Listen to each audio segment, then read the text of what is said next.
You know that moment when your entire family turns against you over something so small, so insignificant that you question your own sanity? Well, imagine that thing being $10. $10.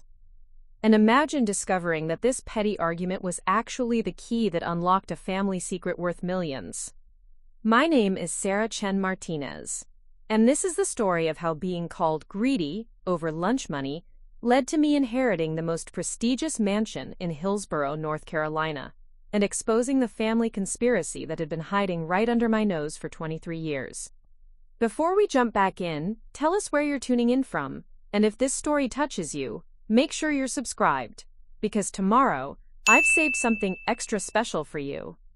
The fluorescent lights in the law office of Morrison, Blake & Associates buzzed like angry wasps as I sat in the cramped waiting room, scrolling through my phone to avoid eye contact with my relatives. The worn leather chairs creaked every time someone shifted, and the air conditioning was working overtime against the humid August heat seeping through the windows. I shouldn't have been there. According to my family, I didn't deserve to be there. It had been exactly 48 hours since the funeral of my great aunt Eleanor Whitmore, and already the vultures were circling. Not that I'm calling my family vultures, though after what happened next, the comparison seems pretty accurate. The reading of the will was supposed to be a formality. Eleanor had been the family matriarch, the wealthy widow who lived alone in that sprawling Victorian mansion on Magnolia Hill, and everyone assumed her considerable fortune would be divided among her 3 nephews, my father Robert, my uncle Marcus, and my uncle David. I was only there because my father had insisted, though his reasons became clear the moment we sat down for lunch at Rosewood Diner the day after the funeral. "Sarah, you're coming to the will reading," he'd announced over his club sandwich, not bothering to look up from his plate.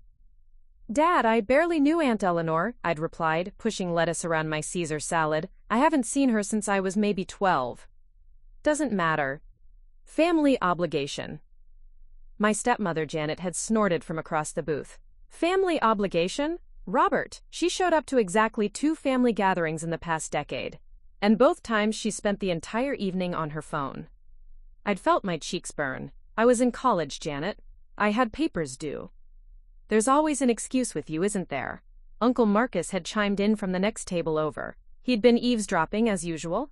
His wife Linda nodded in agreement, her perfectly manicured fingers wrapped around her iced tea glass. "What's that supposed to mean?" I'd asked, my fork pausing midair. Uncle David had swiveled in his chair to face our table fully.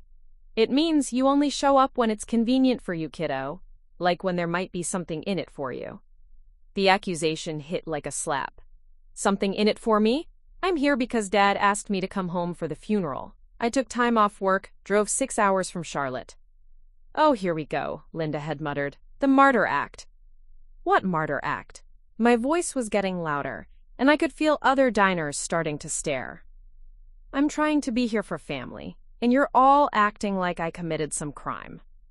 That's when my cousin Tyler, Marcus's 25-year-old son who still lived in his parents' basement, decided to join the conversation. "Come on, Sarah. We all know why you're really here. You heard Aunt Eleanor was loaded and figured you'd cash in." I'd set my fork down carefully, my hands shaking slightly. "Cash in on what, exactly? I didn't even know she had money until yesterday." "Right," Tyler had scoffed. "That's why you've been asking about her for months." "I haven't been asking about her for months. I don't even have anyone to ask." "You called Dad last Christmas asking if she was okay," my cousin Melissa, David's daughter, had added. She was speaking in that syrupy, sweet voice she used when she wanted to sound concerned, but was actually being passive-aggressive. I'd stared at her in disbelief. She was 87 years old and living alone. Of course I asked if she was okay. That's called basic human decency. "Basic human decency?" Janet had laughed bitterly. "That's rich, coming from someone who couldn't be bothered to visit her own family for 3 years straight." "I was building my career." "Building your career?" Marcus had repeated mockingly. "What do you do again? Something with computers?" "I'm a software engineer for a financial firm." "Right. And how much does that pay?" The question had caught me off guard. "I'm sorry, what?" "Your salary. How much do you make?" I'd looked around the table at 5 sets of eyes all focused on me with an intensity that made my skin crawl. That's That's really personal, Uncle Marcus. Come on, David had pressed. We're family, no secrets here. The irony of that statement would become crystal clear soon enough. I make a decent living, I'd said carefully. Decent enough to pay for your own lunch? Tyler had asked with a smirk. I'd felt my confusion deepen. What does that have to do with anything? That's when my father had reached for the check that had been sitting in the center of the table for the past 10 minutes.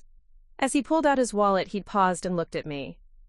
You know what, Sarah? Since you're doing so well with your career, maybe you should cover your own meal today.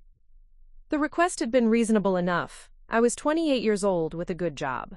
But something about the way he'd said it, the timing of it, the way everyone else had suddenly gone quiet and was watching for my reaction, it had felt like a test. Sure, Dad, no problem. I'd reached for my purse and pulled out a $20 bill. How much do I owe? He'd studied the check with exaggerated concentration. Let's see. Your salad was $12, iced tea was $3, call it $16 with tax. I'd handed him the $20, keep the change. But instead of putting the money away, he'd held it up for everyone to see. Sarah, this is a $20.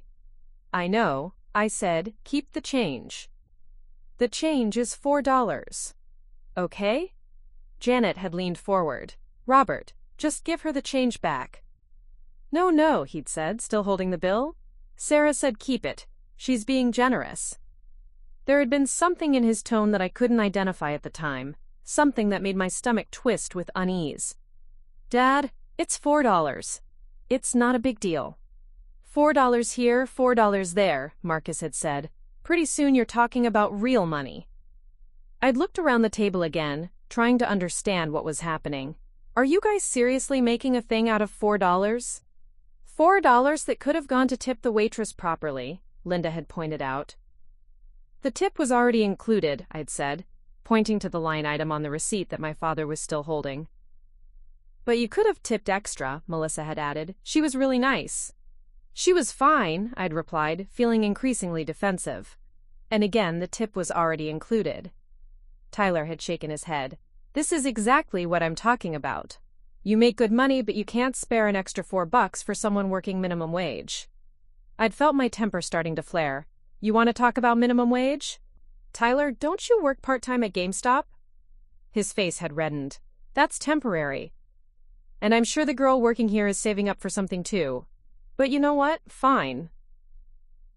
I'd reached into my purse again and pulled out a $10 bill. Here, give this to the waitress as an extra tip. But instead of taking it, my father had set the $20 down on the table and pushed it toward me. Now you're just showing off. Showing off? I'd stared at him. Dad, you literally just guilt-tripped me about not tipping enough. We didn't guilt-trip you, Janet had said. We were making an observation. An observation about my character based on $4. Well, David had said, leaning back in his chair, sometimes the smallest things reveal the biggest truths about a person. That's when I'd realized what was really happening. This wasn't about the tip. This wasn't even about the money. This was about establishing a narrative. They were building a case against my character, brick by brick, and this lunch was just another piece of evidence for whatever story they were trying to tell. You know what, I'd said, standing up and gathering my purse? I'm going to head back to the hotel. Sarah, sit down, my father had said firmly. We're not done talking. I think we are. The will reading is tomorrow morning at 10, Marcus had called after me as I walked toward the exit. Don't be late. Wouldn't dream of it, I'd replied without turning around. As I'd pushed through the diner's glass doors into the sweltering parking lot, I'd heard Tyler's voice carry through the restaurant. $10 says she doesn't show up tomorrow. And Linda's response, $10? You're being generous. I wouldn't bet more than $1 on Sarah following through with anything. Their laughter had followed me all the way to my rental car. That night, alone in my Holiday Inn room, I'd replayed the conversation over and over, trying to understand what had just happened. My family had essentially called me greedy, selfish, and unreliable over the cost of a lunch tip. They'd turned $4 into a character assassination, and I still couldn't figure out why. I'd considered not showing up to the will reading.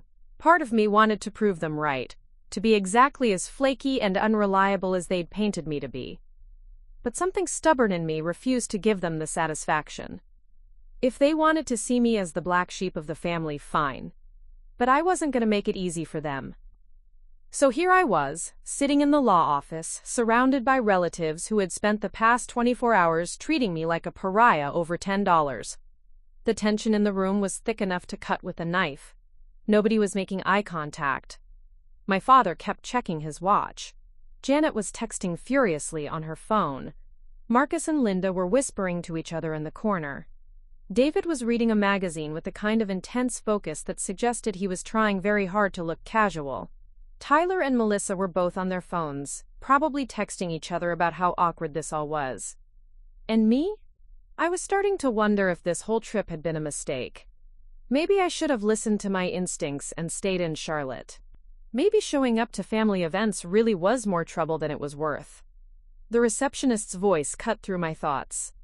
"Mr. Morrison will see you now." As we filed into the conference room, I caught my reflection in the dark window.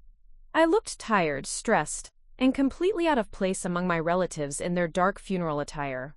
I was wearing a simple black dress I'd bought specifically for the occasion, but next to Janet's designer suit and Linda's obviously expensive jewelry, I felt underdressed and unwelcome. Little did I know that in approximately 15 minutes, everything I thought I knew about my family, my place in it, and my future was about to change forever. And it would all trace back to that $10 bill and the moment they decided to call me greedy for not giving it away. Preparing and narrating this story took us a lot of time, so if you are enjoying it, subscribe to our channel, it means a lot to us. Now back to the story. The conference room smelled like old leather and fresh coffee, with mahogany panels that seemed to absorb sound and make everything feel more serious. Attorney James Morrison was a tall, thin man in his 60s with silver hair and wire-rimmed glasses that he kept adjusting as he shuffled through a stack of documents. His desk was positioned at the head of a long table where we'd all arranged ourselves like chess pieces. My father, uncles, and their families on one side, me isolated on the other. "Thank you all for coming," Morrison began, his voice carrying the practiced solemnity of someone who delivered countless pieces of life-changing news. "I know this is a difficult time for the family, and I want to express my condolences on the loss of Eleanor Whitmore. She was a remarkable woman." Janet shifted in her seat and murmured something that sounded like agreement, though I noticed she was still checking her phone under the table. Tyler was openly scrolling through what looked like Instagram, while Melissa was taking notes in a small leather journal, probably calculating her expected inheritance. Morrison cleared his throat and opened the thick folder in front of him. "Eleanor's will is quite comprehensive, so I'll start with the smaller bequests and work our way through." She was very specific about her wishes. The room fell silent, except for the air conditioning and the distant sound of traffic from Main Street. I found myself holding my breath, though I wasn't sure why. I hadn't expected anything. According to my family, I barely knew Eleanor, and based on the restaurant conversation yesterday, they'd made it clear I didn't deserve anything anyway. First, Morrison continued, adjusting his glasses, to her housekeeper Maria Santos, who served faithfully for 15 years, Eleanor leaves the sum of $50,000 and full ownership of the 2018 Honda Accord currently in the garage. Marcus let out a low whistle. $50,000 for the housekeeper? That's generous. Eleanor was always fond of Maria, my father said diplomatically, though I could hear the tension underneath his words. 50,000 was probably more than some of them had been expecting for themselves. Morrison turned the page. To the Hillsborough Public Library, she leaves $100,000 for the establishment of a reading program for underprivileged children. More shifting around the table, David was doing mental math. I could tell by the way his lips were moving slightly. Every dollar that went to charity was a dollar that wouldn't be split among the family.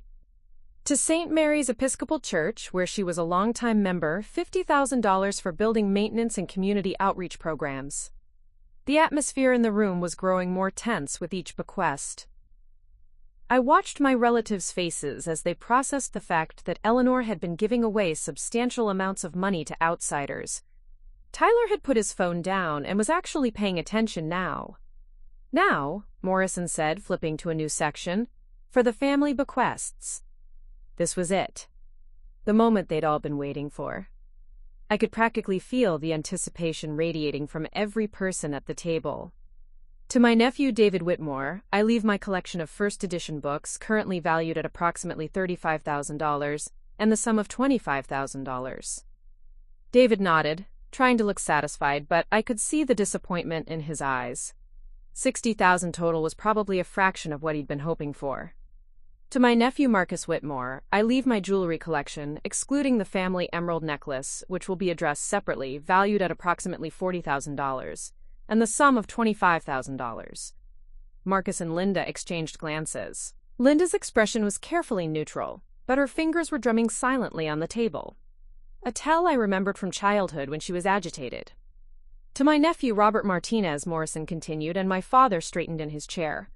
I leave my art collection, currently valued at approximately $75,000, and the sum of $50,000. My father's inheritance was significantly larger than his brother's, which explained the subtle shift in body language around the table. As the oldest nephew and the one who'd maintained the most contact with Eleanor over the years, he'd apparently been favored. But even $125,000 seemed modest for someone who'd lived in a mansion worth millions. Morrison turned another page. To Tyler Whitmore, Marcus's son, I leave the sum of $10,000 for educational purposes. Tyler's face fell. $10,000 was nice, but hardly life-changing money for someone his age. To Melissa Whitmore, David's daughter, I leave my piano and the sum of $15,000. Melissa looked like she'd been slapped. The piano was a beautiful antique, but $15,000 plus an instrument she didn't even know how to play felt more like an obligation than a gift. Morrison paused and looked around the table. Now, before I continue with the remaining bequests, I need to address the primary estate. Here it was. The house, the main assets, the bulk of Eleanor's wealth that everyone had been waiting to hear about. I could feel the tension ratchet up another notch. Eleanor's estate includes the family home at 847 Magnolia Hill Drive, currently valued at approximately $2.8 million, as well as various investment accounts, savings accounts, and real estate holdings, totaling approximately $4.2 million. The numbers hung in the air like smoke. $7 million. That was what Eleanor had been worth, and nobody in the room had known the full extent of her wealth. I saw Tyler's eyes widen and heard Linda's sharp intake of breath. The disposition of these primary assets, Morrison continued, was a matter of great consideration for Eleanor. She spent considerable time over the past 5 years revising this section of her will. 5 years. She'd been planning this for 5 years. After much deliberation, Eleanor decided that the bulk of her estate should go to the family member who, in her words, understood the value of money and the importance of standing on principle, even when it costs you personally. My stomach dropped. Even when it costs you personally. That phrase felt loaded, ominous. I looked around the table at my relatives, all of whom were leaning forward slightly, waiting to hear which of them had impressed Eleanor with their principled approach to money. Morrison's eyes found mine across the table. To Sarah Chen Martinez, daughter of Robert Martinez, Eleanor leaves the family home and all its contents, the investment portfolio, the savings accounts, and all remaining real estate holdings. The silence that followed was deafening. I felt like I'd been hit by lightning. $7 million, the mansion, everything, to me. "I'm sorry," my father said slowly. "Could you repeat that?" Morrison looked back down at the will. Eleanor leaves the primary estate, valued at approximately $7 million, to Sarah Chen Martinez. "That's impossible," Marcus said flatly. "There has to be a mistake." "I assure you there's no mistake." Eleanor was very clear about this decision. Janet was staring at me like I'd grown a second head, but Sarah barely knew Eleanor. They hadn't spoken in years. "Actually," Morrison said, consulting another document, "according to Eleanor's records, she and Sarah maintained regular correspondence for the past 3 years." The room erupted. "What correspondence?" David demanded. "Sarah never mentioned any correspondence," Linda added, her voice rising. "Because there wasn't any," Tyler said, pointing at me accusingly. "She's been lying this whole time." I felt like I was drowning. I haven't been lying about anything. I don't know what correspondence he's talking about." Morrison pulled out a manila folder and opened it. I have copies of the emails here if you'd like to see them. They began in December 2020 and continued through last month. My mind reeled. December 2020. That was when I'd asked about Eleanor's well-being at Christmas. But I'd never emailed her directly. I didn't even have her email address. May I see those? My father asked, his voice tight with control. Morrison handed him a stack of printed emails. As my father scanned them, his face grew darker and darker. Finally, he looked up at me with an expression I'd never seen before, pure fury mixed with something that looked like fear. Sarah, he said slowly, these emails are from your email address, to Eleanor, asking about her health, her finances, her living situation. That's impossible, I said, reaching for the papers. I never sent any emails to Eleanor. But as I read through them, my blood turned to ice. They were from my email address. The writing style sounded like me. The information referenced was accurate. My job, my address in Charlotte, details about my life that only I would know. And the tone was manipulative in a way that made my skin crawl. Dear Aunt Eleanor, one email read, I've been thinking about you so much lately. I know we haven't been as close as we should be, but I want to change that. I worry about you living alone in that big house. Are you taking care of yourself? Do you have everything you need? Another one, dated 6 months later. I've been having some financial difficulties lately, but I didn't want to burden the family with my problems. I know how much Dad and my uncles have on their plates. It's just hard sometimes, being on your own in this economy. But please don't worry about me. I'm managing. And another, I drive by sometimes, when I'm visiting Dad. The house looks so lonely. I wish I was the kind of granddaughter who visited more often. I know I've disappointed the family in the past, but I'd like the chance to make things right. Email after email, painting me as a caring but struggling granddaughter who was concerned about Eleanor's welfare, while subtly hinting at my own financial needs. The manipulation was sophisticated, calculating, and absolutely terrifying because I had never written a single word of it. Sarah, Morrison said gently, Eleanor mentioned that she was touched by your concern for her well-being and impressed by your honesty about your struggles. She said you were the only family member who reached out to her personally rather than going through your father. I looked up from the emails, my hands shaking. Mr. Morrison, I swear to you, I never sent these emails. This is the first time I'm seeing them. Oh, come on, Melissa said. You're seriously going to sit there and deny it when we're all looking at the evidence? The evidence is fake, I said, my voice cracking. Someone else sent these emails using my name. Who? Tyler demanded. Who else would know all these details about your life? That was the question, wasn't it? Who else knew about my job, my address, my relationships with the family? Who else would have had both the motive and the opportunity to create this elaborate deception? I looked around the table at my relatives, my father who'd insisted I come to the will reading, my uncles who'd been so quick to paint me as greedy, my cousins who'd treated me like an outsider from the moment I arrived, the same people who'd spent the past 24 hours establishing that I was selfish, unreliable, and money-hungry. The same people who'd made a big show of testing my character over $10.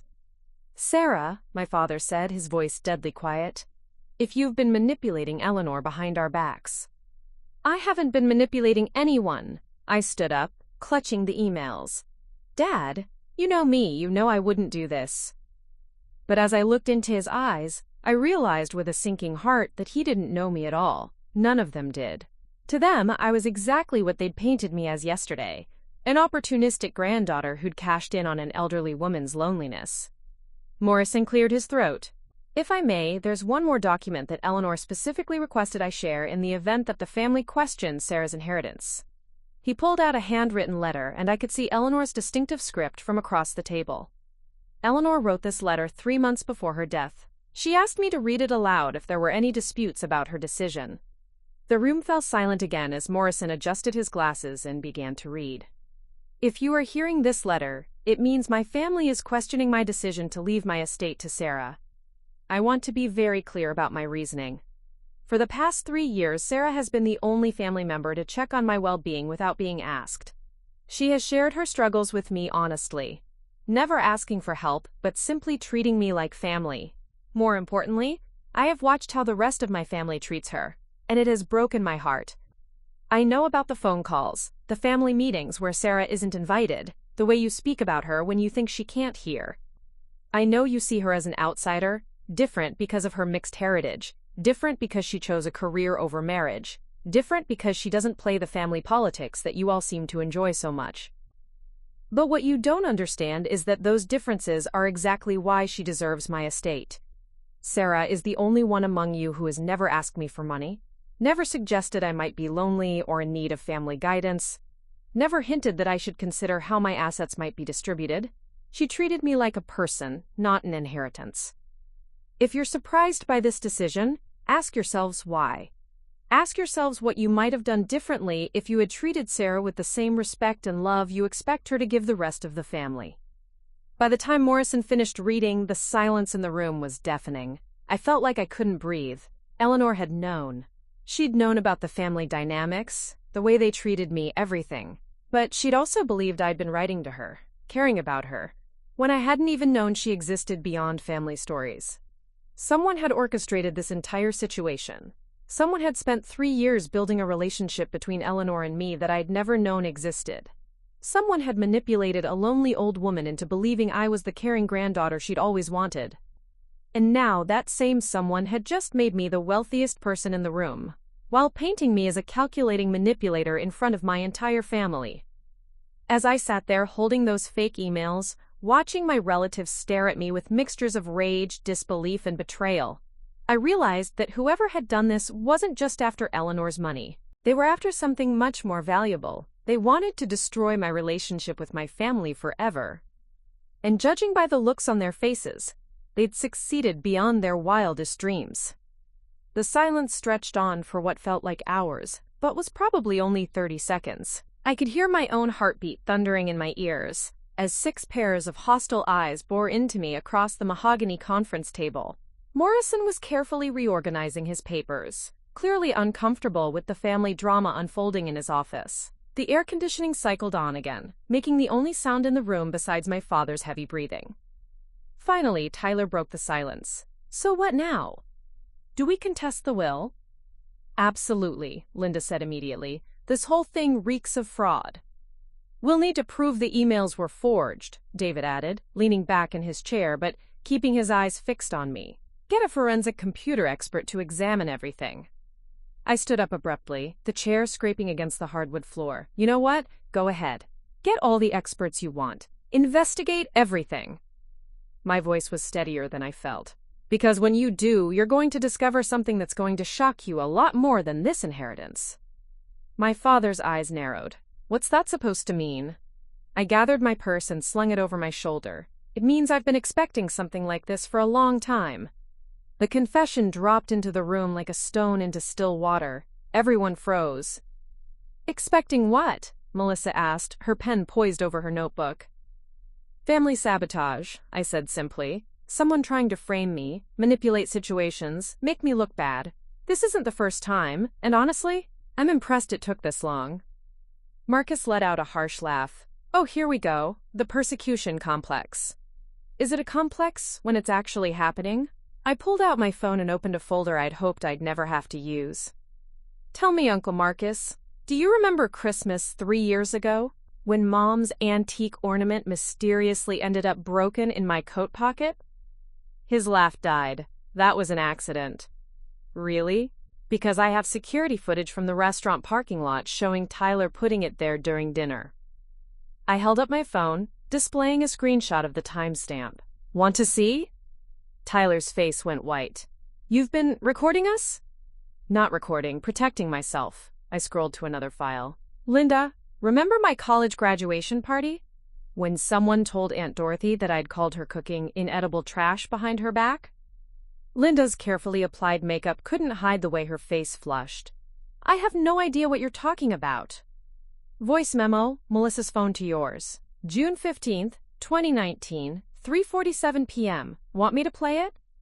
The room had gone dead silent again, but this time the energy was completely different. Instead of hostile accusation, there was a creeping sense of unease, like they were all suddenly realizing they were trapped in a room with someone who'd been 3 steps ahead of them for years. Sarah, my father said slowly, what exactly are you saying? I turned to face him fully. I'm saying that this family has been trying to destroy my reputation for the better part of a decade, and I've been documenting every single attempt. Morrison cleared his throat delicately. Perhaps this conversation would be better continued elsewhere. No, I said firmly. This is exactly where it needs to happen. Because all of you need to understand that whoever sent those emails using my name made one critical error. I pulled out a small device from my purse that looked like a USB drive, but was actually something much more sophisticated, a forensic data recorder that my company used for tracking security breaches. You see, when you work in financial software security, you learn to be very, very careful about digital trails. Every email I send, every login I make, every keystroke on every device I own gets logged and backed up to a secure server with timestamps that can't be faked. The color was draining from several faces around the table. I can prove exactly where I was and what I was doing during every single timestamp on those emails. More importantly, I can prove which devices they were sent from, which IP addresses, and which Wi-Fi networks. I held up the device. This little thing has been tracking my digital life for 4 years. Call it paranoia, call it preparation. Either way, it's about to save my reputation. 4 years? Janet whispered. 4 years, I confirmed. Ever since the incident with Uncle David's business loan. David shot to his feet. What business loan? The one where someone used my name and social security number to apply for $50,000 from First National Bank. The one that got denied because of, quote, suspicious activity, but nearly destroyed my credit score in the process. His mouth opened and closed like a fish. Sarah, I never. I know you didn't, Uncle David. But someone did. Someone who had access to my personal information and thought they could use my identity to solve their financial problems. I looked around the table. Someone in this room. Morrison was scribbling notes furiously, probably trying to figure out if he needed to call the police or just recommend everyone get lawyers. That's when I started keeping records. I continued. Real records. Audio recordings of family conversations, backup copies of all my emails and texts, GPS tracking of my movements, financial monitoring, digital forensics. Everything you'd need to prove innocence in case someone tried to frame me for something. This is insane, Tyler muttered, but he wouldn't meet my eyes. What's insane is thinking you could gaslight me for years and I wouldn't notice. What's insane is believing I'd just accept being called greedy and selfish without fighting back. I looked directly at my father. What's insane is trusting people who've already proven they're willing to lie about me. The restaurant conversation from yesterday suddenly took on a different meaning. They hadn't been testing my character, they'd been establishing it. Creating witnesses to my alleged greed, building a narrative that would support whatever they were planning to reveal today. The $10, I said, the pieces clicking into place. Yesterday at the restaurant, that whole performance about the tip, about me being cheap and selfish, you were setting me up. Setting you up for what? My father asked, but his voice lacked conviction. For this. For the moment when everyone would learn I'd inherited millions of dollars from a woman I supposedly manipulated. You wanted witnesses who could say, oh yes, Sarah's always been money hungry. Just yesterday she wouldn't even tip a waitress properly. Linda was shaking her head rapidly. Sarah, you're being paranoid. Am I? I pulled out my phone again and opened another app. Because I've got the entire restaurant conversation recorded, including the part where Tyler bet $10 I wouldn't show up today, and you said you wouldn't bet more than $1 on me following through with anything. Tyler's face went from white to green. You recorded our private conversation? I record every family interaction now, for exactly this reason. I scrolled through my files. 3 years of documentation, 3 years of evidence. Every lie, every manipulation, every attempt to make me look bad or unstable. But why? Melissa asked, and for the first time since I'd known her, she sounded genuinely confused rather than calculating. Why would we want to make you look bad? Because I was never supposed to succeed, I said simply. The mixed-race kid who didn't fit the family image. The one who chose career over marriage. Who moved away instead of staying local. Who questioned things instead of just going along with family traditions. I walked over to the window and looked out at the tree-lined street. Hillsborough was beautiful, peaceful, the kind of place where old families maintained their status through careful social maneuvering and subtle exclusion. You needed a black sheep, I continued without turning around. Every family like ours needs someone to blame when things go wrong, someone to point to as an example of what happens when you don't conform. I was convenient. Sarah, my father said, and his voice sounded different now, smaller. That's not... We never meant... Didn't you? I turned back to face them. Dad, when was the last time you invited me to a family gathering without making it clear I was doing you a favor by showing up? When was the last time any of you asked about my life without immediately finding something to criticize? The questions hung in the air. I could see them thinking, remembering, maybe for the first time actually examining their own behavior. But here's what none of you understood, I said, returning to my seat and looking directly at Morrison. When you're a software engineer specializing in financial security, and your own family keeps targeting you with increasingly sophisticated schemes, you don't just get paranoid, you get prepared. I pulled out a manila folder that I'd been carrying in my purse, one that none of them had noticed. Sarah, Morrison said carefully, what's in that folder? Insurance, I replied, opening it. 3 years' worth of evidence documenting a pattern of identity theft, financial fraud, and systematic harassment, all linked to members of this family. The temperature in the room seemed to drop 10 degrees. I've been building a case, I continued matter-of-factly. Not because I wanted to destroy anyone, but because I knew that eventually, whatever you were planning would be big enough that I'd need legal protection. I spread several documents across the table. Bank records, email headers, IP address logs, phone records, even photographs with timestamps. The fake emails to Eleanor? They were sent from a computer at Tyler's apartment complex. The IP address traces back to the shared Wi-Fi network in your building's lobby. I looked at Tyler, who was now openly sweating. The same network that was used to apply for that fraudulent business loan in my name 2 years ago. That's impossible, Tyler said weakly. The login credentials traced back to a laptop purchased with Uncle Marcus's credit card, I continued, consulting my notes. The same laptop that's been used to create fake social media accounts in my name, send harassing messages to my coworkers, and now, apparently, to manipulate a grieving elderly woman into changing her will. Marcus was shaking his head. Sarah, this is all circumstantial. Is it? I pulled out a flash drive. Because I've also got keystroke logs from that laptop. Every email, every password, every search term, including the Google searches for how to hack someone's email account and legal consequences of will fraud. The silence that followed was deafening.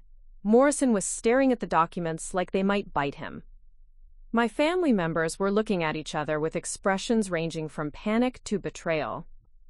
The beauty of working in cybersecurity, I said conversationally, is that you learn how to track digital breadcrumbs.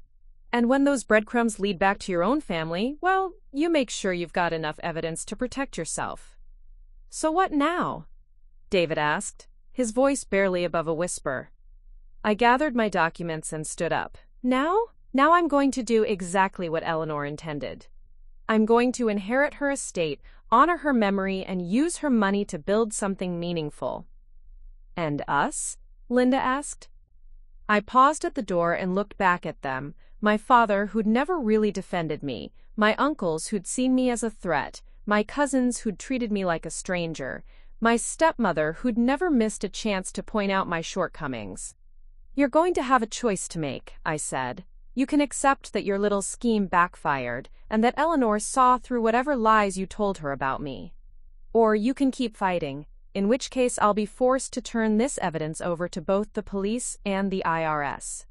Morrison was frantically taking notes. Miss Chen Martinez, are you saying you don't intend to pursue charges? I'm saying I want my family to have the chance to do the right thing for once, I replied. But I'm also saying that if anyone tries to contest this will, or if there are any more mysterious financial issues with my name on them, or if anyone in this room even thinks about retaliating against me, well, let's just say I've got enough documented evidence to keep several prosecutors very busy. As I walked out of Morrison's office and into the humid North Carolina afternoon, I felt something I hadn't experienced in years around my family: complete control. For the first time in my life, I wasn't the victim of their schemes. I was the one holding all the cards. And they were just beginning to understand how thoroughly they'd underestimated the quiet, mixed-race granddaughter they'd spent so many years trying to erase. The Starbucks on Franklin Street was buzzing with college students and summer tourists, the perfect cover for the kind of conversation I needed to have. I'd chosen a corner table with clear sightlines to all exits, a habit I'd developed over the past few years of family encounters. My laptop was open, 3 phones were spread across the small round table, and I had a legal pad covered in what looked like random notes but was actually a carefully orchestrated battle plan. 48 hours had passed since the will reading, and I hadn't heard a word from any of my family members. The silence was telling. They were regrouping, probably consulting lawyers, definitely trying to figure out how much trouble they were actually in. What they didn't know was that I'd spent those same 48 hours doing something far more productive: building an airtight case that would protect Eleanor's legacy and expose the full scope of their deception. My phone buzzed with an incoming call from a number I'd been expecting. "Rebecca Chen speaking," I answered, though I was alone at the table. "Ms. Chen, this is Detective Patricia Howell with the Hillsborough Police Department. You left a message about potential financial fraud?" "That's correct. I have evidence of a multi-year identity theft and fraud scheme that culminated in the manipulation of an elderly woman's will." I kept my voice professional, emotionless. "I'd like to discuss the proper way to handle this situation. Can you come in this afternoon, say around 3? "Actually, Detective Howell, I think it would be better if you came to me. I'm currently at the property in question, 847 Magnolia Hill Drive. I have all the evidence here, and I think you'll want to see the scene where some of these crimes took place." There was a pause. "You're at the Whitmore Mansion?" "I'm the new owner. The estate was transferred to me 2 days ago." Another pause, longer this time. "I'll be there in an hour." I ended the call and immediately dialed the second number on my list. "Jameson's Cybersecurity Services. This is Monica." "Hi, Monica. This is Sarah Chen Martinez. I need to speak with Derek about implementing a comprehensive digital forensics audit. It's urgent." "Is this related to the corporate security breach you mentioned last week?" "It's related to a personal matter, but I'll need the same level of thoroughness. Tell Derek I'm willing to pay double his usual rate for immediate service." Derek Jameson was one of the best cybersecurity experts on the East Coast, and more importantly, he owed me a favor.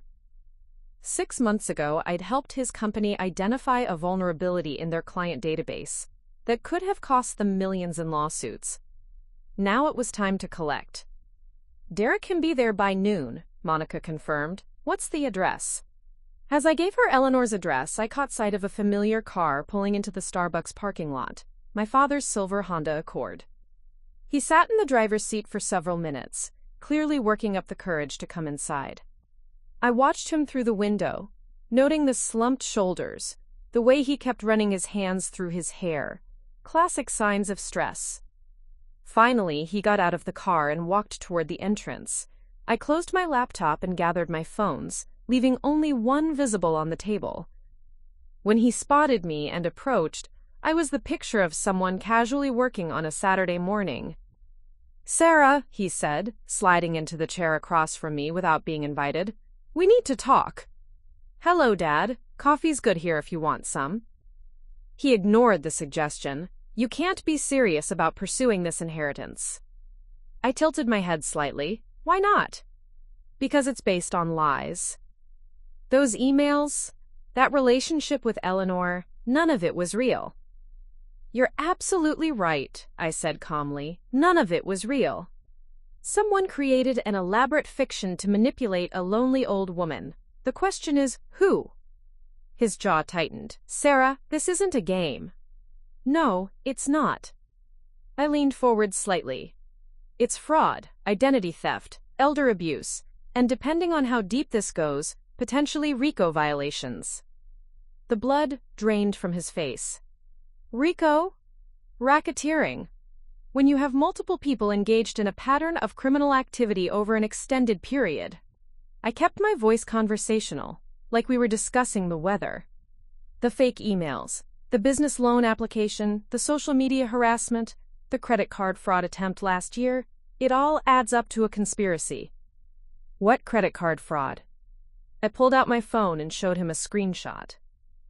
Someone tried to open 3 different credit cards in my name using Tyler's apartment as the billing address. The applications were filed from the same computer that sent the emails to Eleanor. My father stared at the screen, his confusion appearing genuine. "Sarah, I swear I didn't know about any credit cards." "I believe you," I said, and I meant it. "But Dad, you had to know something was going on. 3 years of emails allegedly from me to Eleanor, and she never once mentioned them to you? Never said how glad she was that I was finally reaching out?" He was quiet for a long moment, processing. She did mention you a few times. Said you were going through a rough patch but handling it with grace. "And you never thought to ask me about this rough patch?" I assumed you'd talk to me if you wanted help." There it was. The fundamental problem with my family. They made assumptions instead of asking questions, created narratives instead of seeking truth. "Dad, in the past 3 years, how many times have you called me just to check in? Not for holidays, not for family events, just to see how I was doing." He opened his mouth to answer, then closed it. The silence stretched between us. "Eleanor thought I was reaching out to her because no one else in the family cared enough to notice I was struggling," I continued. "And based on your answer, she wasn't wrong." "Sarah, that's not fair." "Isn't it?" I pulled out a small recording device and set it on the table. "This is from Christmas dinner 2 years ago. Your house. Want to hear what you and Janet said about me after I left early?" His face went pale. "You recorded Christmas dinner?" "I record everything now, Dad. Because my own family has proven I can't trust them to tell the truth about what happened when I wasn't in the room." I pressed play. The audio quality was crystal clear. Janet's voice. "Well, that was predictable. Sarah can't handle more than 2 hours with the family before she finds an excuse to leave." My father's voice. "She's always been difficult. Ever since Maria died, she's acted like we're strangers." Janet. "Maybe it's better this way. She doesn't really fit in anyway." My father. "That's not... I mean, she's still my daughter." Janet. "Your daughter who only shows up when she wants something. Mark my words, Robert. One day she's going to try to take advantage of someone in this family, and we'll all regret not seeing it coming." I stopped the recording. My father was staring at the device like it was a snake. "Janet called it, didn't she?" I said quietly. "I did take advantage of someone in the family. Except I didn't actually do it. Someone just made it look like I did." "Sarah, I didn't mean..." "Yes, you did." I put the recorder away. "And that's okay, Dad. Because it tells me everything I need to know about how this family really sees me." My phone buzzed with a text from Derek, arrived early, setting up equipment now. I stood and gathered my things. "I have to go. The cybersecurity expert is here to document all the digital evidence." "Sarah, wait." My father grabbed my wrist gently. "What are you planning to do?" I looked down at his hand on my arm, then back at his face. For a moment, I saw not the man who'd failed to defend me for years, but the father who'd taught me to ride a bike and helped me with homework and told me I could be anything I wanted to be. "I'm planning to honor Eleanor's wishes," I said. "She left me her estate because she believed I was the kind of person who deserved it. The fact that she was manipulated into that belief doesn't change her intent. But the family will be fine. The inheritance money will go towards something Eleanor would have approved of, a foundation for women who've been targeted by family financial abuse, a legal defense fund for people whose relatives have stolen their identities, programs that actually help people instead of just enriching the already wealthy." His hand dropped from my arm. "And us? What happens to us?" "That depends entirely on what you do next." I shouldered my laptop bag. "If you cooperate with the investigation, help me figure out who's really behind this. Try to make amends for the years of treating me like an outsider. Maybe we can rebuild something. If you don't..." I let the sentence hang in the air. "Sarah, I need you to understand something. Whatever Tyler did, whatever mistakes were made, we're still family." "Are we?" I turned back to face him fully. Because family doesn't systematically undermine each other. Family doesn't steal identities and manipulate elderly relatives. Family doesn't spend years building a case for why one member doesn't deserve love or respect. You're right, he said quietly. We haven't been a good family to you. It was the first time in my adult life that I'd heard him admit any responsibility for the family dynamics. Dad, I need you to answer one question honestly. Did you know about the emails to Eleanor? He was quiet for so long I thought he might not answer. Finally, I knew something was going on. Tyler kept asking about Eleanor's finances, about whether she had a will. Marcus mentioned that someone should check on her more often. And Janet. Janet said we should be careful because you might try to take advantage of the situation. So you all discussed the possibility that I might manipulate Eleanor? We discussed the possibility that you might get ideas if you knew how much money she had. The confirmation hit me like a physical blow. They hadn't just failed to defend me, they'd actively planned for my betrayal. Thank you for being honest, I said. That helps me understand exactly what I'm dealing with. As I walked toward my car, my phone rang again. This time it was a number I didn't recognize. Sarah Chen Martinez. Ms. Chen Martinez, this is attorney Patricia Wells with Morrison, Blake & Associates. Mr. Morrison asked me to call you about some irregularities we've discovered in your aunt's estate planning. I stopped walking. What kind of irregularities? We've found evidence that someone accessed Eleanor's estate planning documents multiple times over the past year. The access logs show unauthorized entry into our secure client portal. Do you know who accessed them? We're still investigating, but the IP addresses trace back to 3 different locations in the Hillsborough area. We'd like you to come in Monday morning to discuss what this might mean for the estate. I looked back at the Starbucks, where my father was still sitting at our table, staring out the window. Ms. Wells, I think you're going to find that this goes much deeper than simple unauthorized access. What do you mean? I mean, someone has been planning this for a long time, and I have evidence that's going to blow this whole thing wide open. As I drove toward Eleanor's mansion, my mansion now, I mentally checked off the first phase of my plan. The authorities were involved, the digital evidence was being documented, and my family was starting to understand that their carefully constructed narrative was falling apart. But I wasn't done, not even close. Phase 2 was about to begin, and it was going to show them exactly what happened when you underestimated someone who'd spent years learning how to fight back. The mansion at 847 Magnolia Hill Drive was even more impressive than I remembered from childhood visits. 3 stories of pristine Victorian architecture, with wraparound porches, bay windows, and enough original hardwood to build a small house. As I walked through rooms that now belonged to me, I felt like I was moving through a museum of my family's history, one that had somehow become mine by default. Eleanor's presence was everywhere.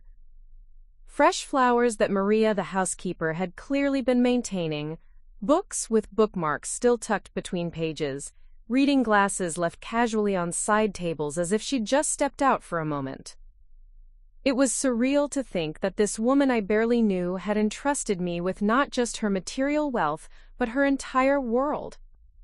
Derek's forensic team had been working for 3 days, their equipment turning Eleanor's study into something that looked like mission control at NASA.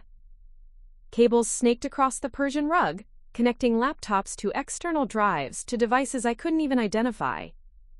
Derek himself was hunched over a computer screen, occasionally muttering things like, "Well, that's interesting," and "They really thought they were clever."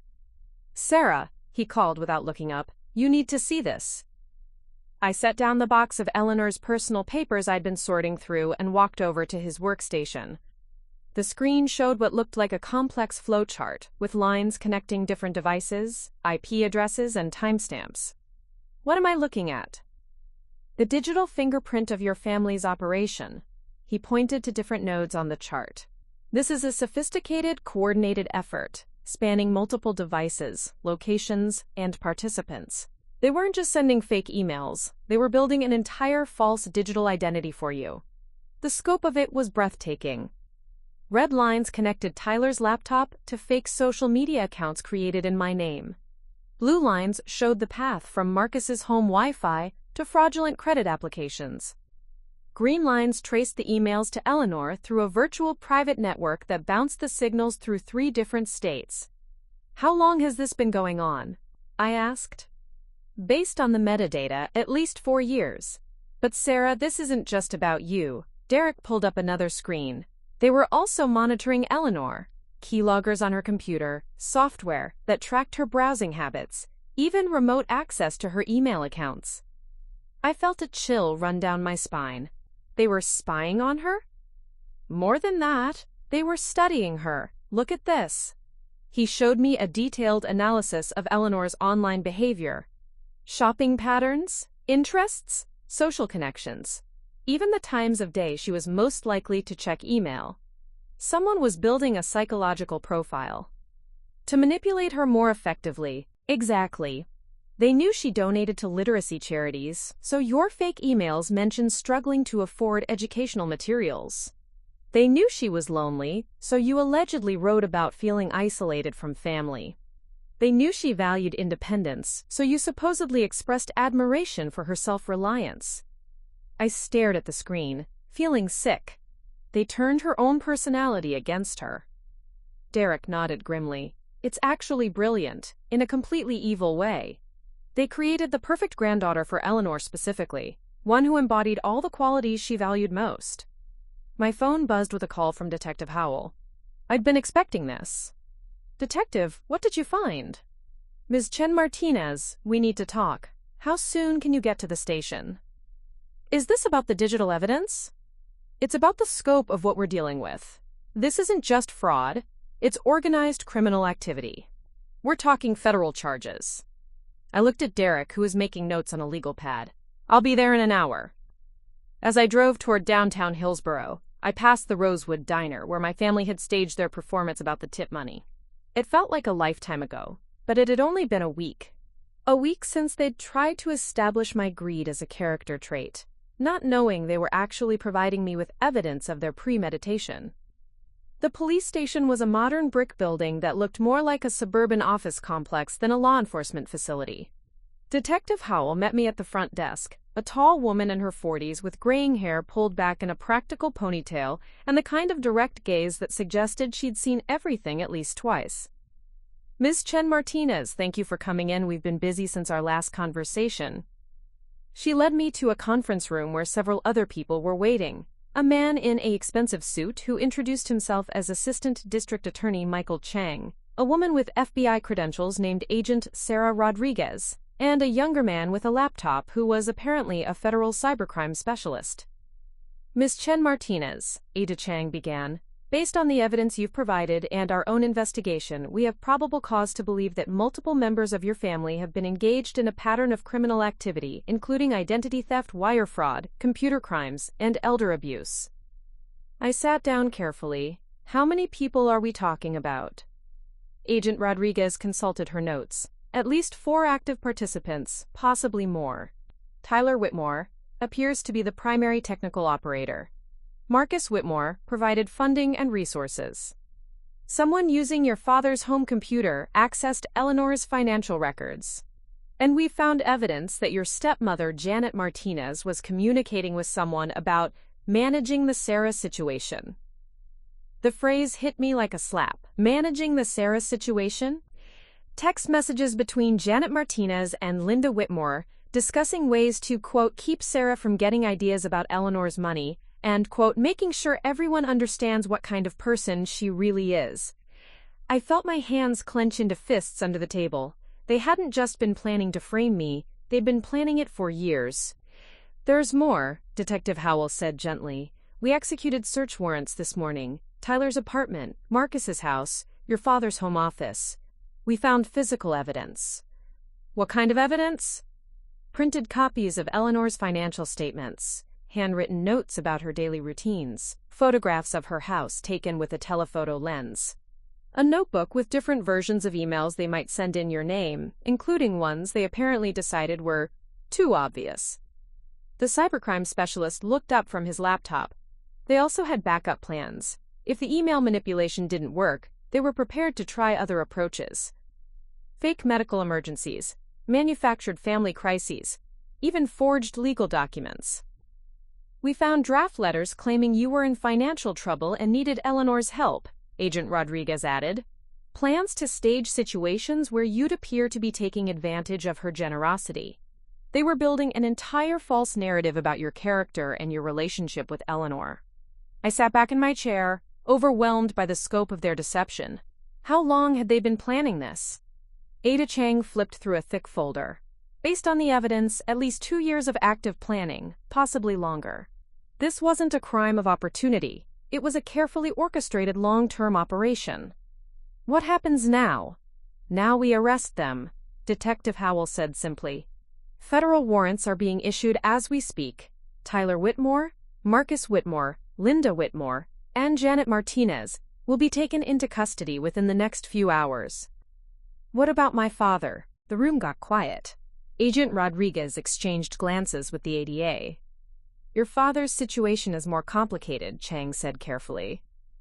We have evidence that his computer was used to access Eleanor's financial records, but we also have evidence that he may not have been aware of the full scope of the operation. You mean he might have been manipulated too? It's possible. The computer access logs suggest someone else was using his home office, possibly without his knowledge. And some of the communications between the other participants refer to keeping Robert out of the loop, and, quote, making sure he doesn't ask too many questions. I thought about my father's confusion when I'd mentioned the credit card fraud, his genuine surprise at learning about some of the other schemes. Maybe he really hadn't known everything. What do you need from me? I asked. We need you to stay available for the trial, obviously. But more immediately, we need you to be careful. Detective Howell's expression was serious. When people are facing federal charges, they sometimes make desperate decisions. You think they might try to retaliate? We think they might try to pressure you to drop the charges or claim this was all a misunderstanding. Family members can be particularly effective at emotional manipulation. Agent Rodriguez nodded. We've seen cases where victims were convinced to recant their testimony to, quote, protect the family, or avoid embarrassing everyone. Don't let them make you feel guilty for their crimes. As if on cue, my phone started ringing. The caller ID showed my father's number. Speak of the devil, I muttered, then looked at the law enforcement officers around the table. Should I answer? Put it on speaker, Detective Howell said. But be careful what you say. I answered the call. Hi, Dad. Sarah, thank God. His voice was strained, almost panicked. Have you seen the news? The police are saying there's been some kind of criminal conspiracy involving our family. I looked at Detective Howell, who nodded encouragingly. I heard something about that. Are you okay? I'm confused, Sarah. They're saying Tyler and Marcus did things I never knew about. That Janet was involved in some kind of plan. They want to search my house. Dad, if you didn't do anything wrong, you don't have anything to worry about. But Sarah, this is tearing the family apart. Melissa is crying, Tyler's parents are talking about hiring lawyers, everyone's pointing fingers. Is there any way we can resolve this privately, family to family? There it was, the pressure Agent Rodriguez had warned me about. Dad, this isn't something that can be resolved privately. What they did was illegal. But Sarah, think about what this means for everyone. Tyler could go to prison. Marcus might lose his business. The whole family name will be destroyed. Maybe they should have thought about that before they spent 4 years trying to destroy my life. Sarah, please, I'm begging you. Is there any way to make this go away?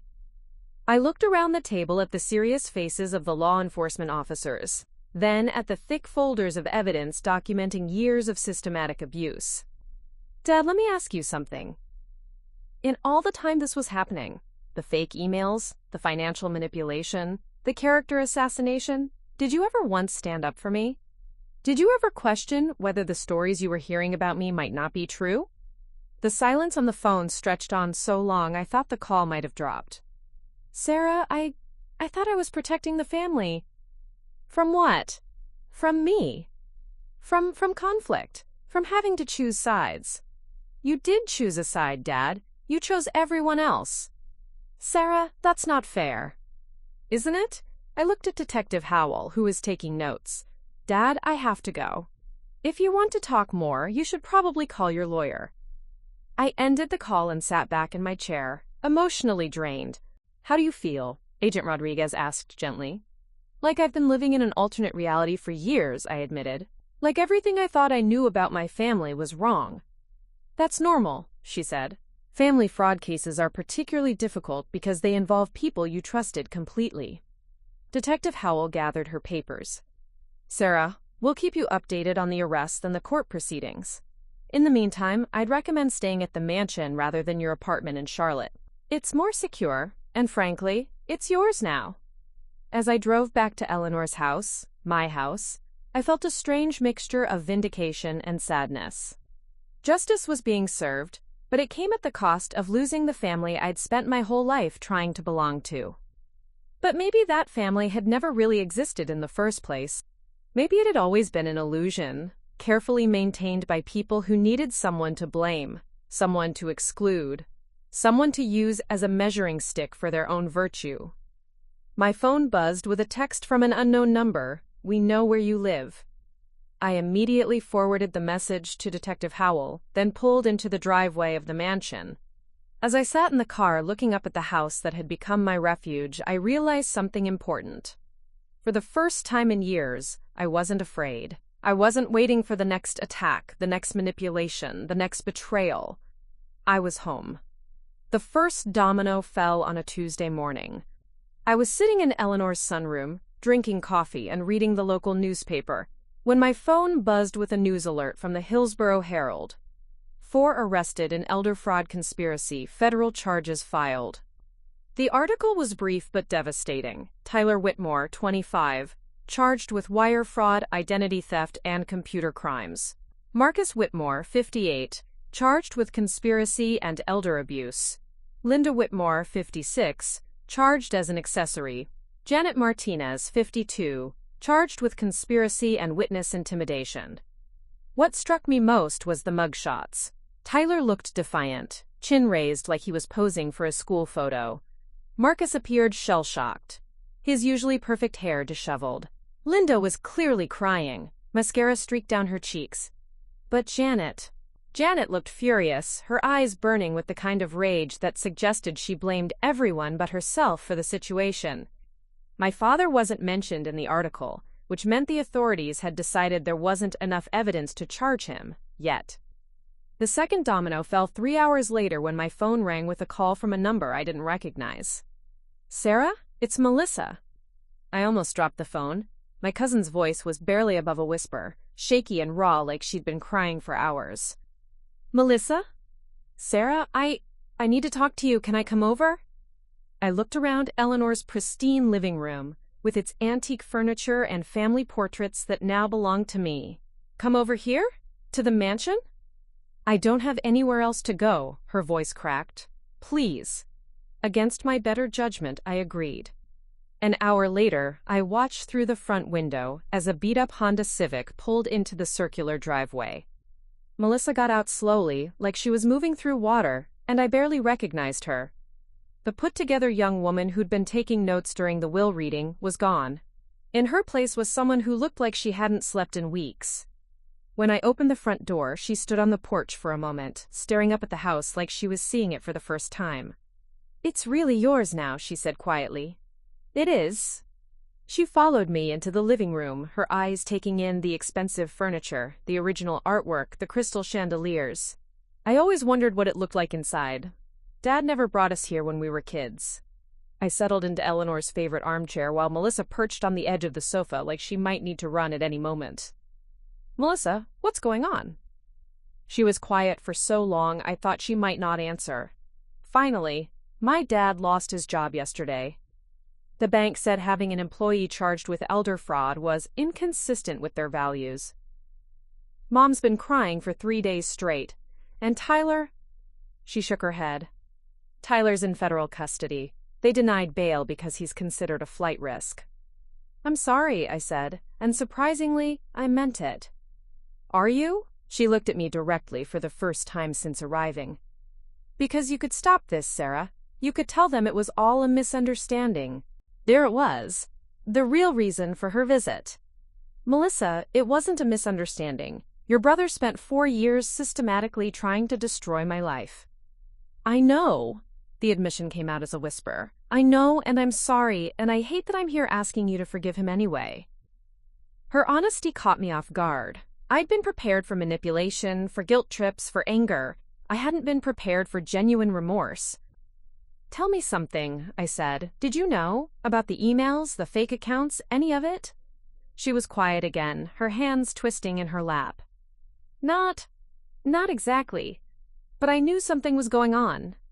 Tyler kept talking about how you were probably going to try to take advantage of Aunt Eleanor's loneliness.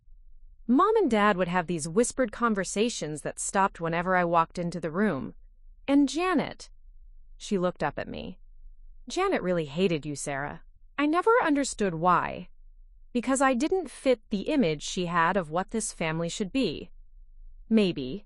Or maybe because you reminded her that she wasn't really part of the original family either. She married into it, just like your mom did. Melissa paused. I think she needed someone to look down on to feel secure in her place.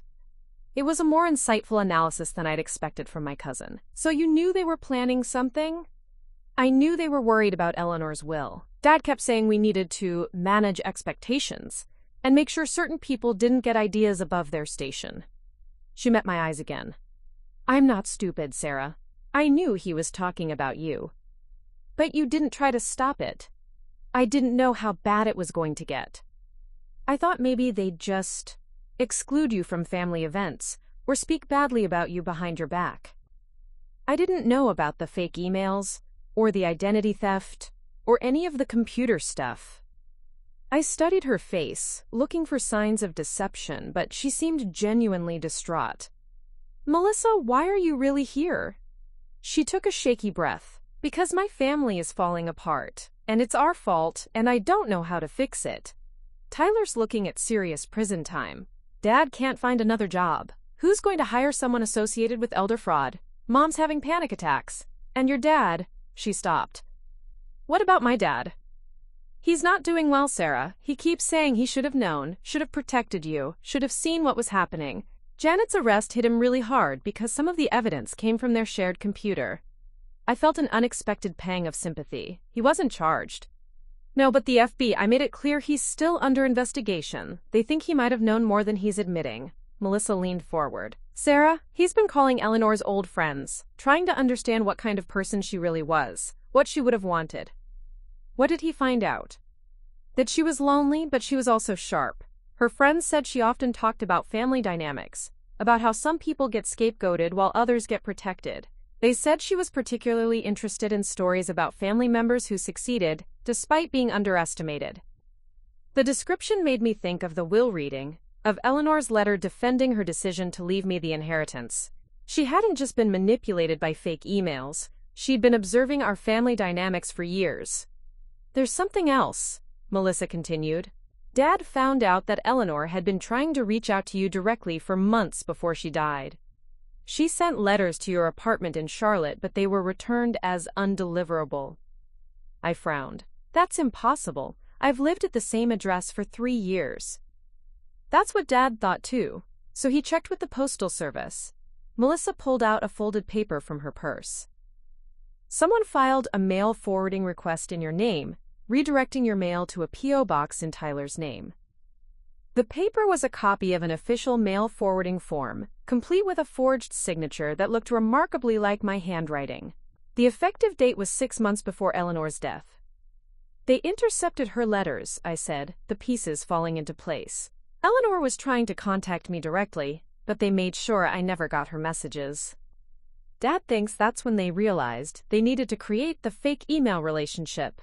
Eleanor was getting suspicious about why you never responded to her letters, so they had to give her another way to communicate with you. I stared at the forwarding form, feeling a fresh wave of anger. Not only had they stolen my identity to manipulate Eleanor, they'd also stolen my chance to actually get to know her before she died. There's more, Melissa said quietly. Dad found Eleanor's address book in her house when he went to pick up some family photos. She had your phone number, your work email, even your LinkedIn profile printed out. She'd been researching you, Sarah, learning about your job, your achievements, your life. The fake emails weren't random. They were based on real information about who you actually are. The revelation was both touching and horrifying. Eleanor had genuinely wanted to connect with me, had been proud of my accomplishments, had seen potential in me that my own family had missed. But instead of getting to know the real me, she'd been fed a carefully crafted fiction designed to manipulate her emotions. "What do you want from me, Melissa?" I asked. "I don't know," she admitted. "I guess I want to understand how we got here, how our family became the kind of people who would do this to someone we're supposed to love." It was a fair question, one I'd been grappling with myself. "I think it started long before any of this," I said. "I think it started when everyone decided I was different. And different was threatening. Mixed race in a family that prides itself on its heritage. Career-focused in a family that values traditional gender roles. Independent in a family that demands conformity. But those aren't bad things." "No, they're not. But they made me a convenient target when people needed someone to blame for their own insecurities." Melissa was quiet for a moment, processing.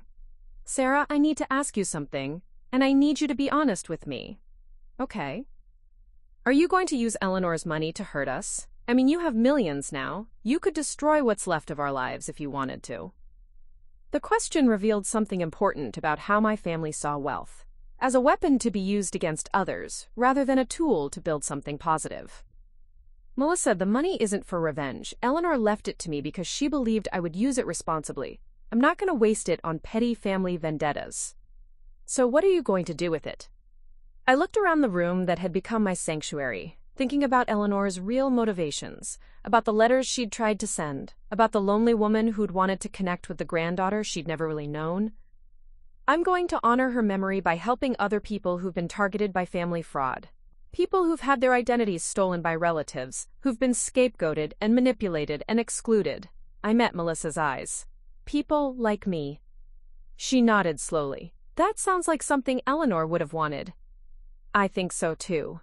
Melissa stood up, smoothing down her wrinkled dress. "Sarah, I can't undo what my family did to you. I can't make Tyler's choices different or change the way my parents treated you. But I want you to know that some of us see it now. Some of us understand how wrong we were." "Thank you for saying that." "And Sarah, for what it's worth, I think Eleanor made the right choice. You're the only one of us who actually deserved her trust." After Melissa left, I sat in the gathering dusk of Eleanor's living room, thinking about redemption and responsibility and the weight of unexpected inheritance. My phone buzzed with a text from Detective Howell. "Additional charges filed. We'll need your testimony for grand jury next week." The legal process was moving forward, justice was being served, and my family was facing the consequences of their actions. But for the first time since this whole ordeal began, I felt something other than anger or vindication. I felt the possibility of forgiveness, not for what they'd done, but for what they might become if they learned from it. And I felt the weight of Eleanor's true legacy, the chance to use wealth and privilege not to exclude and manipulate, but to protect and empower those who needed it most.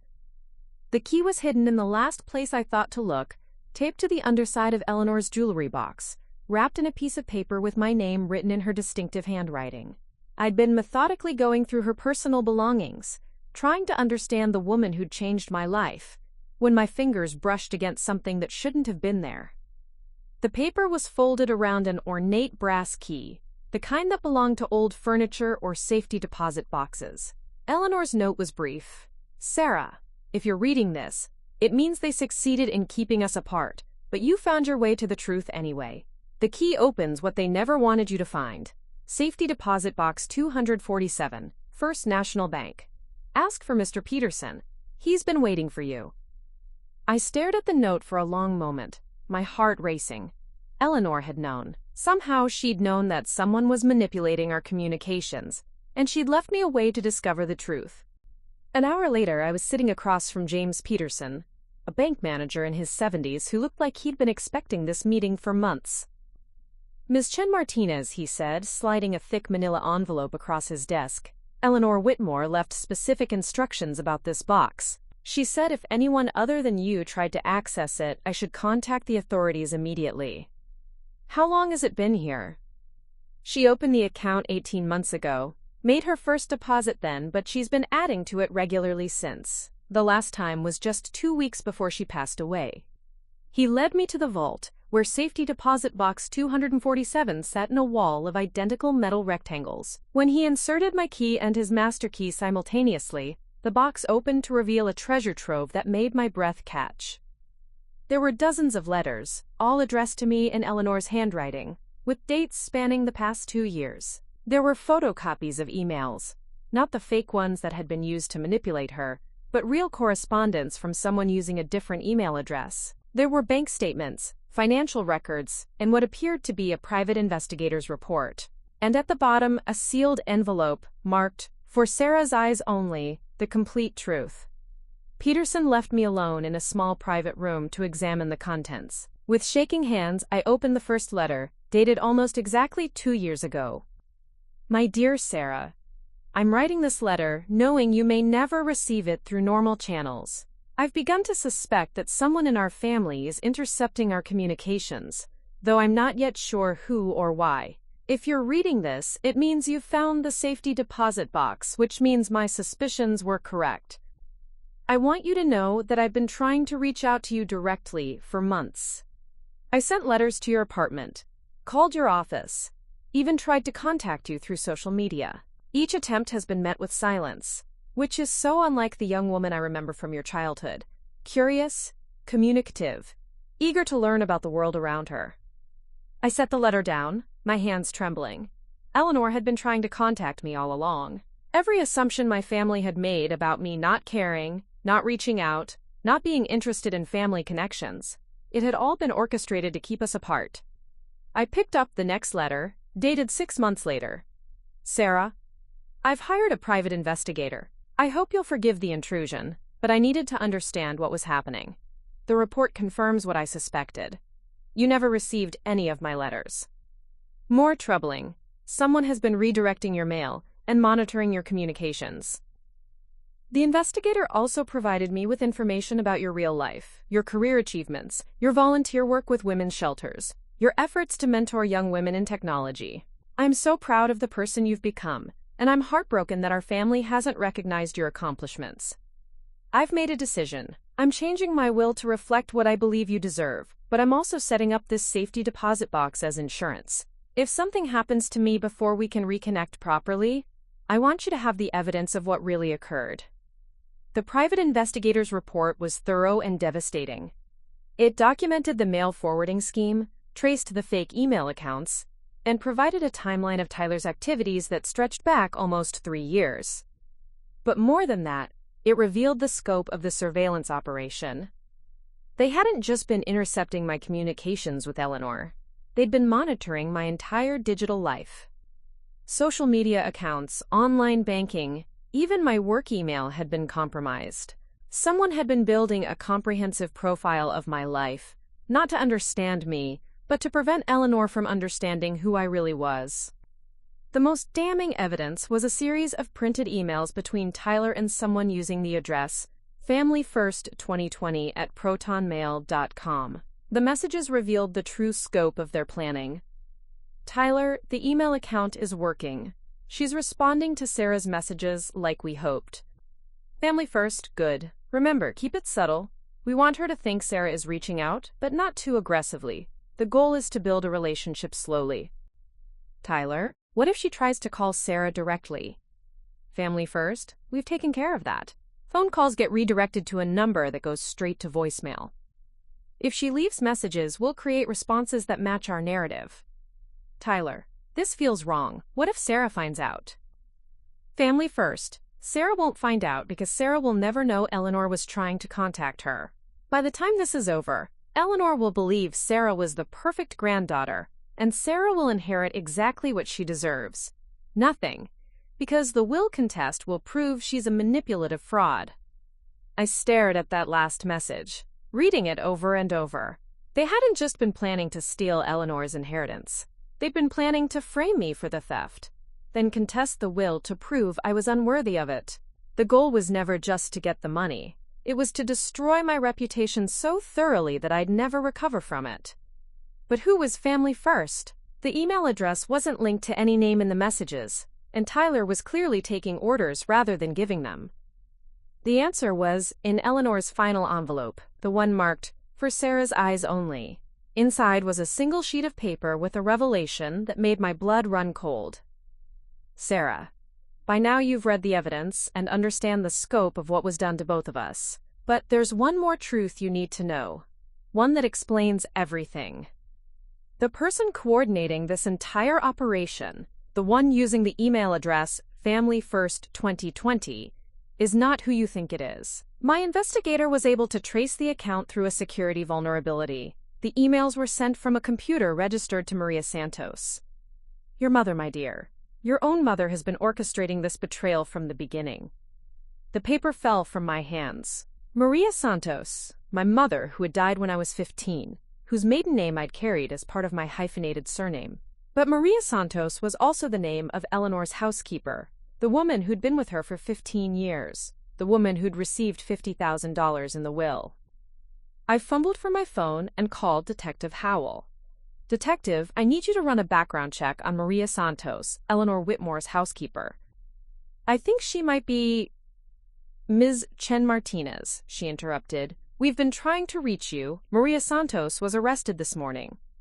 Arrested? For what? Theft, conspiracy, and elder abuse. We found evidence that she'd been stealing from Eleanor for years, not just money but personal information. She had copies of family documents, financial records, even personal letters going back decades. I sank into a chair in the bank's private room, my mind reeling. Detective, I think Maria Santos might be connected to my family in ways you don't understand. What do you mean? I need to see her arrest records. And I need to see if she has any connection to a woman named Maria Chen who died in 2010. The silence on the other end of the line stretched so long I thought the call had dropped. Ms. Chen Martinez, Detective Howell said finally, Maria Santos's real name is Maria Elena Chen Santos. She's been using false identity documents for the past 15 years. The world tilted sideways. My mother, my dead mother, had been alive all along, working as Eleanor's housekeeper, positioned to manipulate both Eleanor and my family. She'd faked her own death, assumed a new identity, and spent 15 years planning the most elaborate revenge scheme I could have imagined. There's more, Detective Howell continued.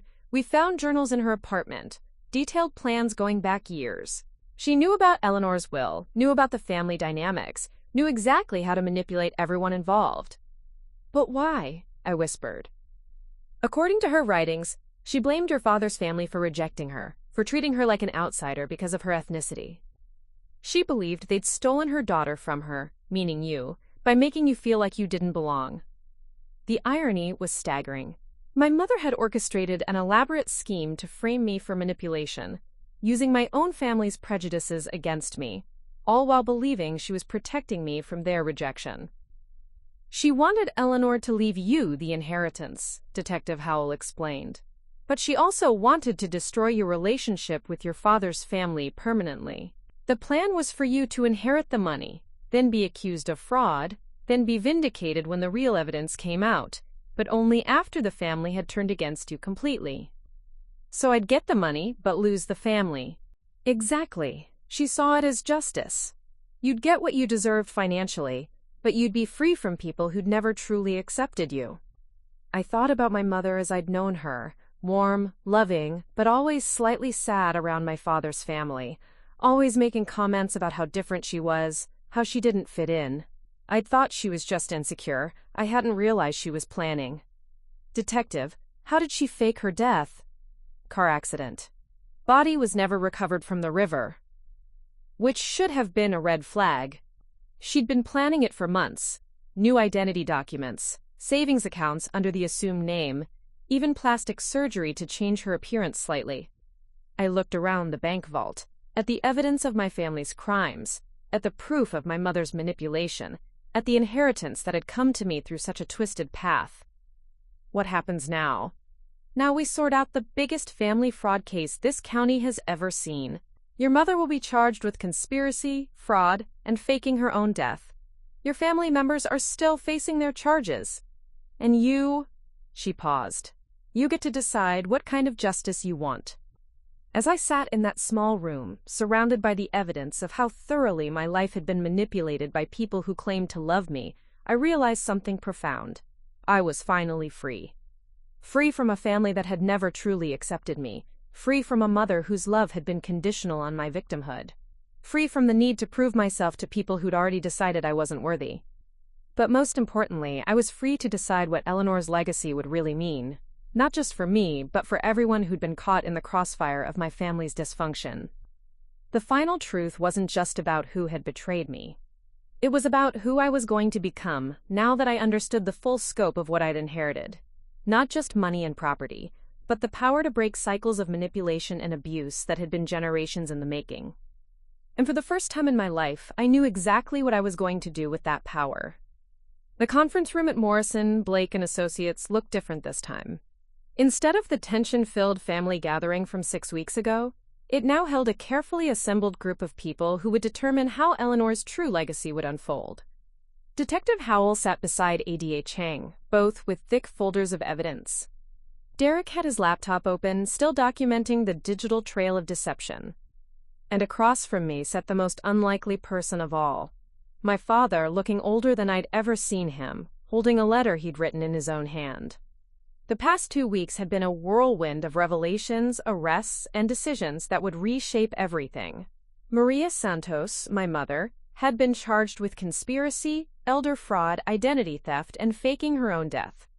The evidence against her was overwhelming, not just from Eleanor's safety deposit box, but from 15 years of careful documentation she'd kept in her apartment, chronicling every slight, every rejection, every moment she'd felt excluded from the family she'd married into. Tyler had pled guilty to his charges in exchange for cooperation. Marcus was negotiating a plea deal. Linda and Janet were fighting their charges, but their lawyers had quietly suggested they'd likely accept plea agreements rather than face trial. The legal machinery was grinding forward, but that wasn't why we were all here. "Before we begin," Morrison said, adjusting his glasses, "I want to make sure everyone understands the unusual nature of this meeting. Ms. Chen Martinez has asked to address several matters related to Eleanor's estate, and she has some decisions to announce that will affect everyone involved." I looked around the table at the faces that had shaped my life in different ways. My father, whose weakness had enabled years of manipulation. Detective Howell, who'd helped me uncover the truth. Derek, who'd given me the technical evidence to prove my innocence. And Morrison himself, who was about to help me do something that would either heal this family or finish destroying it. 6 weeks ago, I began, most of you thought I was a greedy, manipulative woman who'd taken advantage of an elderly relative for money. Today, we know that every single assumption you made about me was wrong. My father shifted uncomfortably in his seat but didn't interrupt.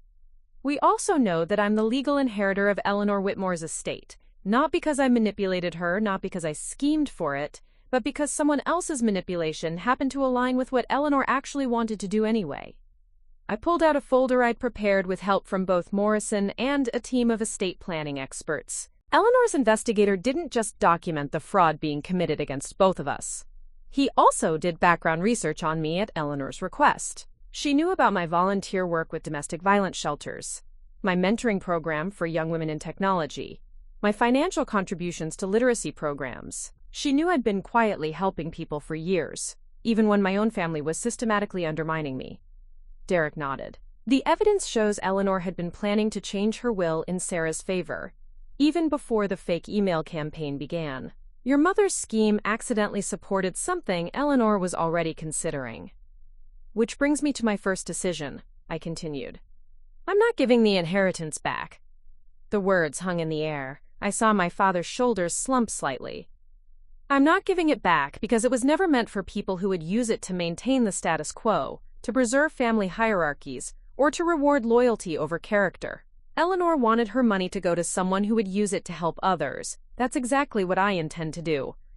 I opened my folder and pulled out the first document.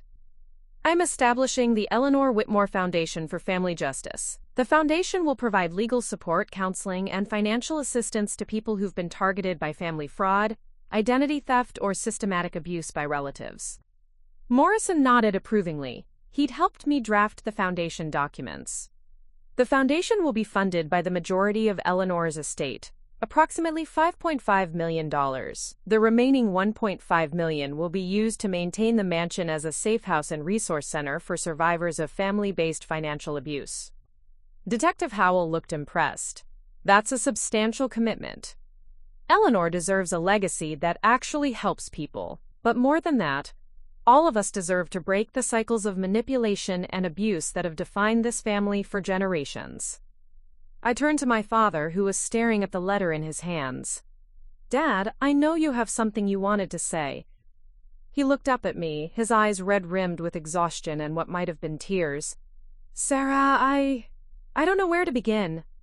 The beginning is usually a good place. He unfolded his letter with shaking hands. "I wrote this because I wasn't sure I could say it properly without forgetting something important." He cleared his throat. "Sarah, I failed you as a father. I failed you repeatedly, systematically, and inexcusably." The honesty in his voice caught me off guard. "I let other people define who you were instead of getting to know you myself. I let Janet and my brothers turn you into the family scapegoat, because it was easier than confronting their prejudices. I let your mother, Maria, manipulate me into believing that her death was somehow your fault, that your grief was somehow selfish, that your independence was somehow a rejection of family values." He looked up from the letter. "I let you grow up believing you were an outsider in your own family, and I did nothing to correct that narrative. Worse, I participated in it." The room was completely silent.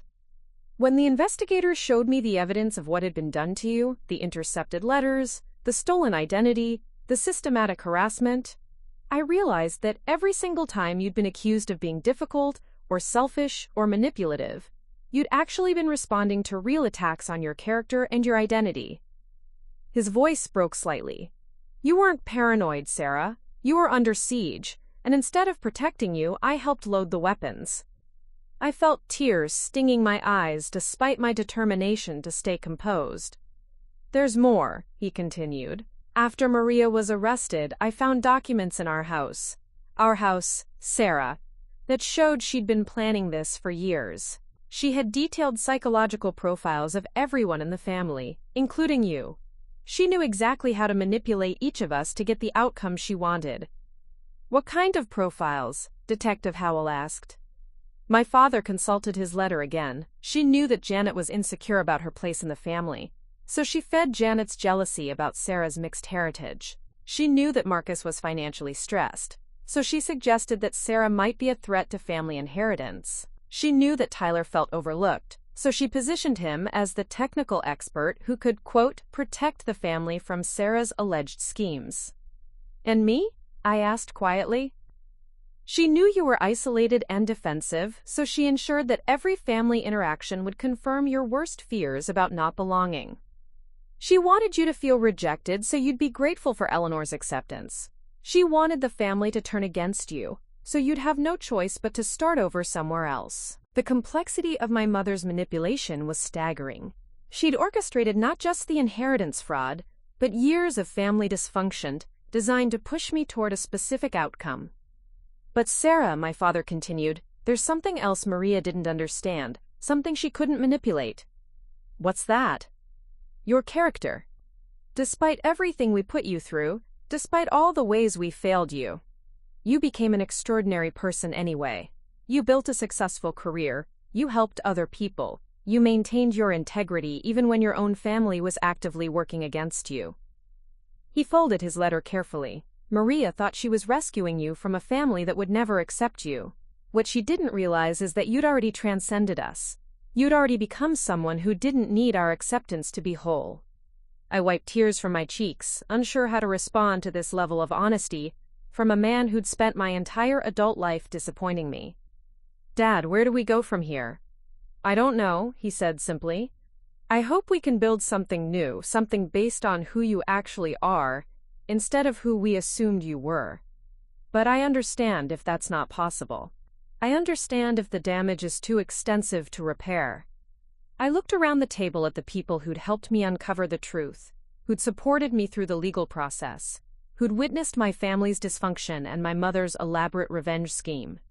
"I've thought a lot about forgiveness these past few weeks," I said. "Not forgiveness that erases accountability, but forgiveness that allows people to change." I pulled out another document from my folder. Dad, I'm offering you a choice. You can walk away from all of this, the family drama, the legal proceedings, the foundation work, and I'll respect that decision. Or you can help me build something better. What do you mean? I mean, you can serve on the board of Eleanor's foundation. You can help me identify and support other families dealing with manipulation and abuse. You can use what you've learned about enabling and complicity to help other people recognize those patterns in their own lives. His eyes widened. You'd trust me with that responsibility? I'd trust you to earn it. This isn't automatic forgiveness, Dad. This is an opportunity to prove that people can change, that families can heal, that cycles of abuse can be broken. I turned to Detective Howell. What's the timeline for the criminal proceedings? Maria's trial is scheduled for next spring. Tyler and Marcus will likely plead out within the next few months. The civil restitution proceedings will take longer. And the inheritance? Morrison consulted his notes. All legal challenges have been withdrawn. The estate transfer is complete. Eleanor's foundation can be operational within 30 days. I stood up, feeling the weight of decisions that would affect not just my future, but the future of everyone who'd been caught in my family's web of dysfunction. 6 weeks ago, my family called me greedy over $10. They used that accusation to justify years of treating me as an outsider, and eventually to support their belief that I'd manipulated Eleanor for money. I looked directly at my father, but Eleanor's real gift wasn't the money. It was the opportunity to transform our family's legacy from one of manipulation and exclusion to one of justice and healing. Sarah, my father said quietly, I'd be honored to help you build that legacy, if you'll have me. I studied his face, looking for signs of manipulation or false promises. Instead, I saw something I'd never seen before, genuine humility, and a willingness to be accountable for his failures. Then let's get to work, I said. As we left Morrison's office that afternoon, I realized that the story that had begun with a phone call about sold property had become something entirely different. It wasn't just about inheritance or family betrayal or even justice. It was about the possibility of transformation, the chance to take the worst thing your family has ever done to you and turn it into the foundation for something better than any of them could have imagined. Eleanor Whitmore had wanted to leave her money to someone who understood the value of standing on principle, even when it cost you personally. She'd gotten exactly what she wanted, even if she'd been manipulated into the decision. And I'd gotten something I'd never expected, the chance to discover who I really was when I stopped trying to earn my family's approval and started building something worthy of Eleanor's faith in me. The greedy granddaughter they'd accused me of being would have kept the money and used it for revenge. The person I actually was, the person Eleanor had somehow seen despite all the manipulation, was going to use it to make sure no one else ever had to choose between family loyalty and personal dignity. That, I thought as I drove home to my mansion on Magnolia Hill, was the kind of legacy worth inheriting. Up next, you've got 2 more standout stories right on your screen. If this one hits the mark, you won't want to pass these up. Just click and check them out. And don't forget to like, subscribe, and turn on the notification bell so you don't miss any upload from us.